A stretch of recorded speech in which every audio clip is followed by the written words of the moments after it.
How do you think Sammy should be remembered? Well, from my standpoint, he should be remembered as one of the finest human beings I ever knew in my life. And of course, multi-talented. He was a wonderful, wonderful boy. For years, audiences were convinced the Rat Pack was Hollywood's most unbreakable brotherhood. 5 sharp-dressed legends in tuxedos, tossing jokes across the stage, raising martinis, and owning the night. Yet, behind the blazing lights of Las Vegas and the effortless swagger everyone admired, the reality was far more complicated than it seemed.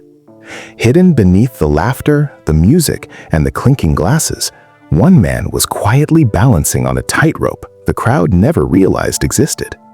And the man carrying that invisible weight was Sammy Davis Jr. While Frank Sinatra commanded Las Vegas with near mythical power, Sammy lived in a world that didn't always welcome him. Doors that opened effortlessly for Sinatra often slammed shut for Sammy.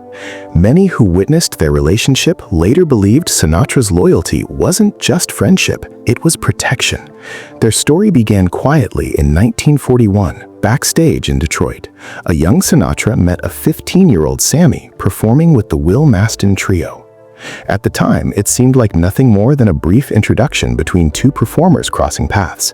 But that moment would quietly spark a bond that would last for decades.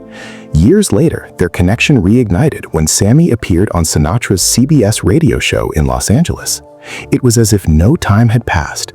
Sinatra immediately recognized something extraordinary in Sammy. Using his growing influence, he pushed Sammy to stop relying on impressions and start singing in his own voice, advice that would transform his career and help shape him into the star the world would eventually know. But their friendship was constantly tested by the harsh reality of the era. In 1950, Sammy traveled to the famous Copacabana nightclub to watch Sinatra perform, only to be turned away because of his race. When Sinatra found out what had happened, he exploded with anger and personally made sure Sammy was welcomed the very next night. Moments like that revealed the real strength of their bond. Then, tragedy struck. In 1954, a horrific car accident left Sammy with devastating injuries, a shattered face, and the loss of his left eye. As he struggled through recovery, Sinatra quietly stepped in again. He helped cover medical bills and gave Sammy a place to recover until he was strong enough to return to the stage. By the early 1960s, the legend of the Rat Pack was born. Sinatra, Sammy, Dean Martin, Peter Lawford, and Joey Bishop took Las Vegas by storm.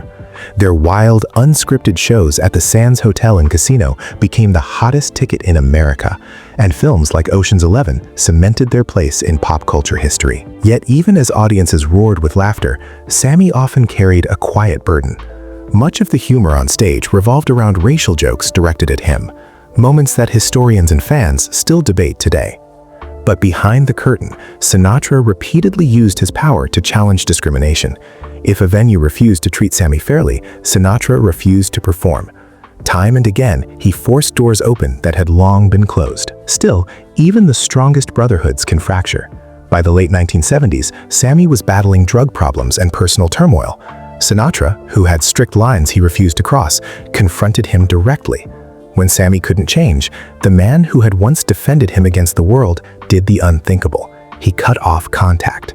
For several painful years, the friendship that had once defined the Rat Pack went silent. The silence cut deeper than any insult. For Sammy Davis Jr., the distance felt like losing the one man he had always believed would never turn away. For years, Frank Sinatra had been more than a friend. He was a mentor, a protector, almost an older brother in a world that rarely showed Sammy the same respect. But time has a way of rewriting even the most painful chapters. One night in Las Vegas, in front of a packed crowd, something unforgettable happened. Sinatra was in the middle of his performance when the spotlight suddenly shifted. Out from the wings stepped Sammy himself. The audience gasped. Then he grabbed a microphone and began singing beside Sinatra like the old days. What started as a surprise turned into pure magic.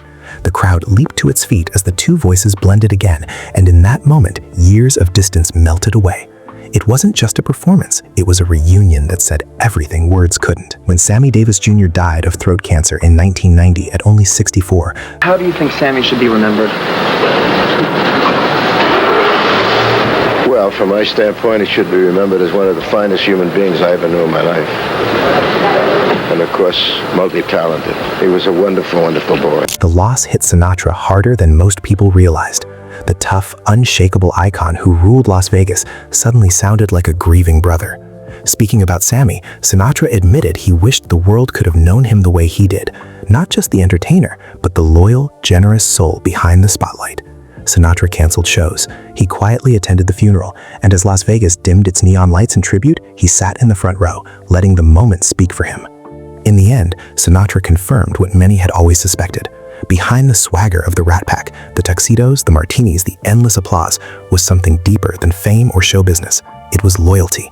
Their story wasn't just about music, Hollywood, or legendary performances. It was about two men who stood together through prejudice, success, conflict, and forgiveness. Through it all, their bond endured. Because long after the spotlight faded, the truth remained. What Frank Sinatra and Sammy Davis Jr. shared wasn't just friendship, it was brotherhood.